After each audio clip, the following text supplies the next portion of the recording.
Türk kinosunun en sevimli aktyorlarından biri olan Kemal Sunal 3 iyul 2000-ci ildə faciəvi şəkildə vəfat etdi. Həmin gün Sunal Balalayka filminin çəkilişləri üçün İstanbuldan Trabzona səyahət etməli olur və buna görə də Trabzona səyahət etmək üçün hava limanına gəlmişdi. Onun illərdir uçmaqdan qorxduğu və əsasən avtomobillə səyahət etdiyi məlum idi. Lakin o, bu film üçün uçmaq qərarına gəldi. Təyyarəyə minişdən qısa müddət sonra uçuş hazırlıqları gedərkən Kemal Sunal özünü pis hiss etməyə başladı.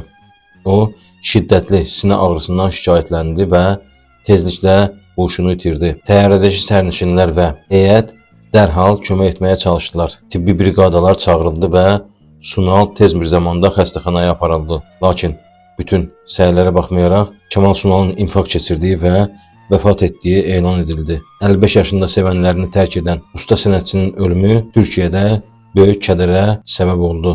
Onu hörmət və ehtiramla xatırlayırıq. Allah rəhmət eləsin.